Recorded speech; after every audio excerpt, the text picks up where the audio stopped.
और अब सीधा रुख करेंगे फरीदाबाद का, जहां ट्रांसफॉर्म हरियाणा बुक का विमोचन मुख्यमंत्री मनोहर लाल की ओर से किया जा रहा है। क्या कुछ कह रहे हैं मुख्यमंत्री, सीधा रुख करते हैं।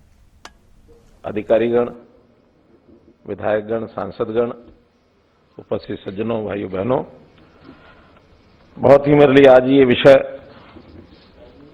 बड़ा गौरव का और सुखद अनुभूति का है कि पिछले 9 वर्ष में हरियाणा में जो हरियाणा सरकार ने काम किए उसके ऊपर एक पुस्तक लिखी गई, 9 अतुलनीय वर्ष। इस पुस्तक का आज आदरणीय उपराष्ट्रपति जी उसका विमोचन कर रहे हैं। मैं इस अवसर पर उपराष्ट्रपति जी का हरियाणा की 2.5 करोड़ जनता की ओर से, अपनी ओर से, हरियाणा सरकार की ओर से बहुत अभिनंदन और स्वागत करता हूं। अभी ये पुस्तक का जो विमोचन हो रहा है एक ऐसे व्यक्ति के द्वारा हो रहा है जो स्वयं भी एक गुण पाठक है। अब पुस्तक लिखी गई है, विमोचन हो रहा है, मैं तो नहीं विश्वास दिला सकता आपको, ना मुझे भरोसा इस बात का कि सारी पुस्तक मैं पढ़ पाऊंगा, लेकिन हमारे उपराष्ट्रपति जी मुझे पूरा भरोसा है कि जरूर इसको पढ़ेंगे ताकि हरियाणा के बारे में कोई धारणा अगर इनकी होगी तो जरूर उसको बना पाएंगे। जब भी कोई पुस्तक लिखी जाती है तो उस पुस्तक का कोई ना कोई उद्देश्य होता है, कोई उसका कारण होता है।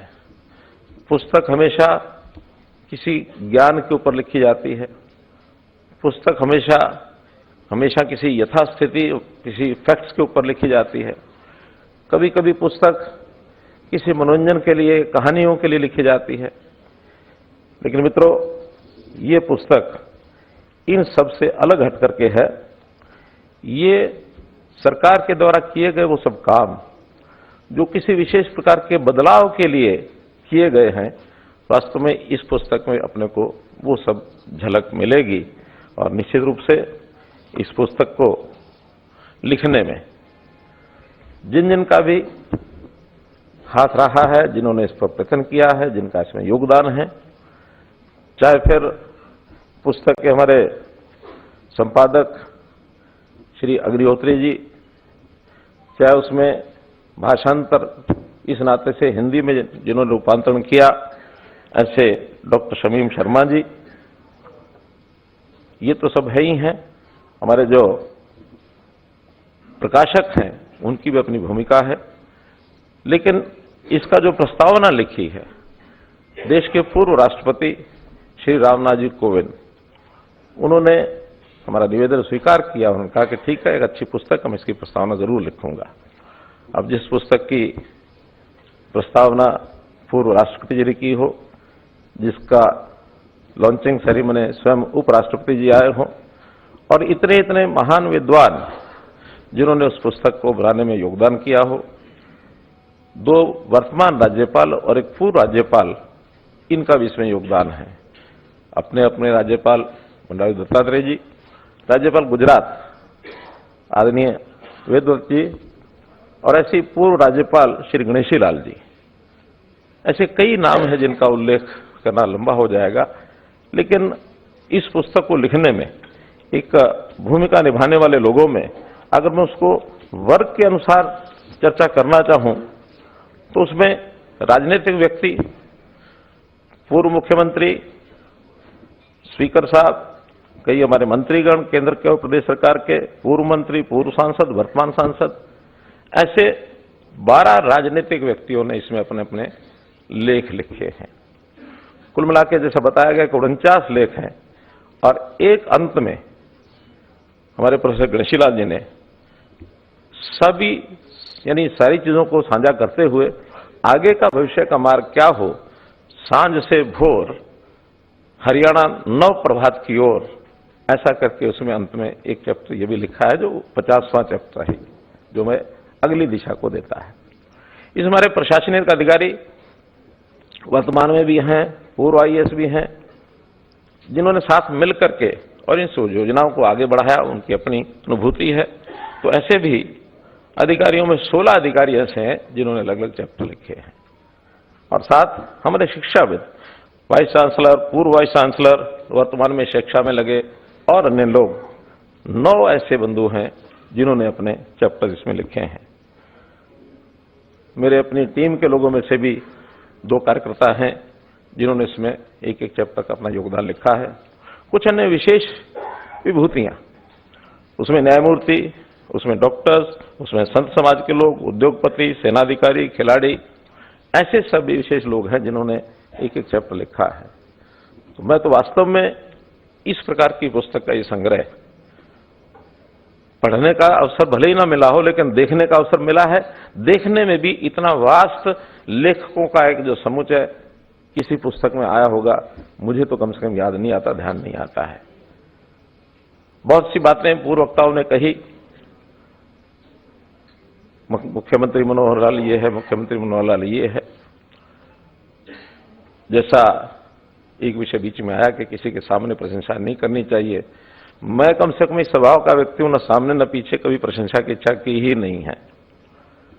मैं तो उस विश्वविद्यालय का पढ़ा हुआ विद्यार्थी हूं जहां ये कहा जाता था कि वृत्तपत्र में नाम छपेगा, पहनूंगा स्वागत समाहार, छोड़ चलो ये शुद्र भावना है राष्ट्र के तारणहार।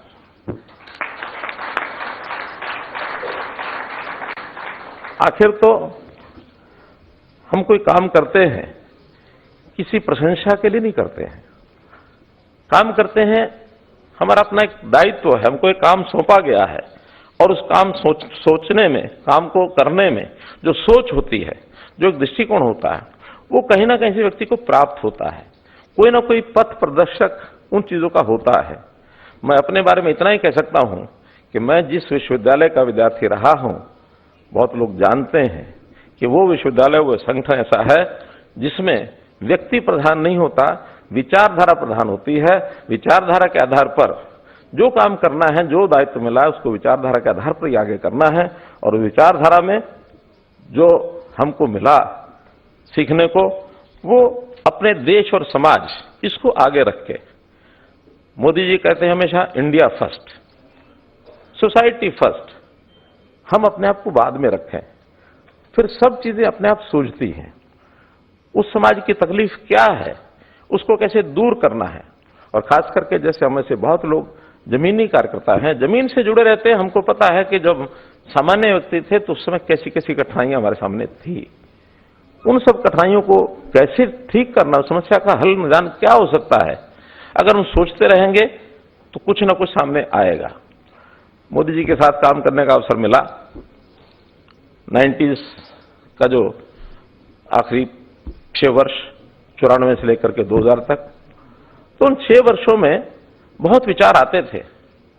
और उस समय सरकार में तो मैं नहीं था, लेकिन सरकार के साथ सहयोगी की भूमिका में चौधरी बंसलाल जी के साथ हम लोग थे। लगातार 2.5-3 साल का वो समय भी था। अन्य प्रांतों में हमारी सरकारें थी, हिमाचल में खास करके मेरा आना जाना होता था, उस समय भी चीजें सामने आती थी। हम कई सुझाव देते थे कि ये ऐसा करने से ये समस्या ठीक हो सकती है। मोदी जी के सामने रखते थे तो मोदी जी कहा करते थे कि मेरे सामने क्यों रखते हो। मैंने कहा मैं पूछना चाहता हूं ये बात ठीक है कि गलत है। कहने लगा कभी मत सोचो, कभी मत पूछो, जो आपको लगता कि अच्छा है और ये समाज हित में हो सकता है उसको करना शुरू करो। अगर खराब होगा तो छोड़ दो, ठीक हो तो चलाए रखो। इतनी छूट मोदी जी देते थे। और एक शब्द प्रयोग करना चाहिए तो जैसा वो प्रयोग धर्मी आज भी हम देखते हैं कि कितनी नई चीजें उन्होंने देश के दिशा को ठीक करने के लिए की हैं, वही स्वभाव, वही संस्कार हमने भी अपने संगठनों से सीखा है कि प्रयोग धर्मी बनकर के नए प्रयोग करने में कोई हर्ज नहीं है, कहीं कोई दिक्कत नहीं है। तो जिन नए प्रयोगों की बात राजेश खुल्लर जी ने की है, लगातार दिमाग में आता था और मैं प्रशंसा करता हूं अपनी टीम की कि हमने जब भी कोई विषय उनके सामने रखा, तुरंत उसका मर्म समझ करके उसके रास्ते बनाने का काम किया। पॉलिटिकल लीडर अपना टारगेट बता सकता है कि हमारा ये टारगेट है, लेकिन उस टारगेट का मार्ग क्या बनेगा, रास्ता क्या बनेगा, वो अंतर्गत हमारी ब्यूरोक्रेसी जो अधिकारी हैं यही निकालेंगे। रास्ता निकालना इनका काम है। और मुझे प्रसन्नता इस बात की, चाहे हमारे संजीव कौशल जी रहे हों, क्योंकि सबसे पहले पीएससीएम संजीव कौशल जी थे, फिर बाद में पीएससीएम राजेश खुल्लर जी आए।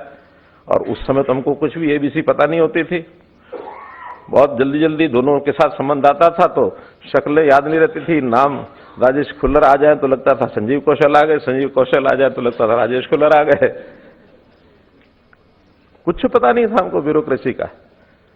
मैं सत्य बताता हूं कि अगर किसी आईएएस को मुख्यमंत्री बनने से पहले मेरा अगर परिचय हुआ पूरे उस कार्यकाल में 80 से लेकर के और 2013 तक, एक आईएएस अधिकारी जिसका मेरा परिचय था वो थे टी वेसन प्रसाद। वो रोहतक में जब डीसी होते थे उस समय बाढ़ आई थी रोहतक में, हम लोगों को बाढ़ में काम करने का अवसर मिला। वो सरकार की तरफ से अपना उनका काम लगे हुए थे, हम अपना संघ की ओर से लगे हुए थे, उनसे अच्छा परिचय हो गया था। लेकिन संयोग ऐसा हुआ कि 2014 में जैसे ही सत्ता संभाली वो 2014 में गवर्नमेंट इंडिया में चले गए। तो कुल मिलाकर मैं इन सब योजनाओं के पीछे जिन लोगों ने भी सहयोग किया इन 9 वर्षों में, उन सब का बहुत आभारी हूं। हमने इसमें उपलब्धियों का जिक्र करेंगे तो लंबी हो जाएंगी, उपलब्धियां नहीं, लेकिन जो मूल बिंदु हैं जिसके ऊपर बात की जा सकती है वो है सुशासन, वो है अंत्योदय। आखिर इन 9 वर्षों के अंदर कुछ शब्दों में चीज को सामने रखना हो तो उसके अंदर हमने अभी लेटेस्ट तो ये कहा कि 7S ये हमारी भूमिका में रहेंगे। शिक्षा, स्वास्थ्य, सुरक्षा, स्वाभिमान, स्वावलंबन और सुशासन और सेवा, ये 7S के ऊपर आधारित होकर के हम अपनी सरकार को चलाएंगे। और अगर किसी चीज को ठीक करेंगे, जिसको हमने बिल्कुल जो नासूर बनी हुई चीजें हैं, वो है इस प्रदेश का जो उस समय का क्राइम था, उस समय का करप्शन था, और caste based society, caste based politics. Society में तो कास्ट रहेगी, कहीं जाएगी नहीं वो, लेकिन इसको पॉलिटिक्स में उपयोग करने के बाद जो इसका दुरुपयोग करते रहे राजनीतिक लोग, उसको भी कैसे ठीक करना। हरियाणा एक, हरियाणवी एक का नारा देकर के हम आगे बढ़े। और आज कोई भी ये नहीं कह सकता कि मनोहर लाल के मुख्यमंत्री बनने के बाद और किसी एक जिला विशेष पर ही फोकस किया, बाकी हरियाणा छोड़ दिया, वरना ये इतिहास रहा हरियाणा का। प्रदेश के मुख्यमंत्री होते थे लेकिन काम किसी एक या 2 जिलों में ही रहता था, आगे नहीं होता था। हमने पूरा सारे समाज को समरसता के आधार पर और एक सम्यक विकास, ये हमारी कुल मिलाकर के काम की जो चीज रही। 2014 में जो प्रदेश की अव्यवस्थाएं थी, उन अव्यवस्थाओं को दूर कैसे करना है, इन सब चीजों को ठीक करने के लिए लगातार काम करते रहे। काम करते हुए बहुत लोग उस समय कहते थे कि आप काम बहुत कर रहे हैं, लेकिन जनता को जानकारी नहीं है। यानी ऐसा जैसे कोई उत्पादक किसी चीज का उत्पादन करता है, उत्पादन करके रख ले और बेचे नहीं तो उसका उपयोग नहीं है। मेरा कहना यह था कि हम अपना काम कर रहे हैं और जो काम कर रहे हैं उसका अक्सर किसी न किसी को लाभ तो होता ही है। जो लाभ होता है, लाभार्थी है, जो प्रभावित होता है, जो व्यक्ति जिसको कुछ सुख शांति मिलती है, आखिर वो अपने आप बोलेगा तो बोलेगा। लेकिन फिर भी हमारे कुछ साथी, सहयोगी, समर्थक, प्रशंसक वो सब कहते थे नहीं, इससे काम नहीं चलेगा। हमें इसको कहीं ना कहीं एक प्लेटफॉर्म पर ला करके आगे बढ़ाना होगा। हमें मीडिया के माध्यम से आगे जाना होगा। बहुत तरह के मीडिया, सोशल मीडिया है, हमारा प्रिंट मीडिया है, हमारा इलेक्ट्रॉनिक मीडिया है। तो आजकल नई नई विधाएं सब चल पड़ी हैं, तो उसके सारे आगे बढ़ना चाहिए। बहुत सरकारें ऐसा करती हैं, बहुत व्यक्ति ऐसा करते हैं, अपने आप को आगे बढ़ाने के लिए दुनिया भर का सारा बजट लगाते हैं। कभी भी 9 साल में हमने उतना नहीं किया, फिर भी जितना आवश्यक उतना सब करते रहे। लेकिन जब ये सारा करते करते पचनंदा जी से जब बातचीत हुई तो उन्होंने कहा कि नहीं, हमको ऐसा करना चाहिए कि इन सब चीजों को एक पुस्तक में संकलित करेंगे तो एक ही समय में एक ही स्थान पर सब चीजें उपलब्ध हो जाएं, ऐसा कोई प्रयत्न करना चाहिए। तो मैंने तो पचनंदा जी को कहा कि देखिए, आप कर सकते तो करो, मेरे बस का तो कम से कम नहीं है।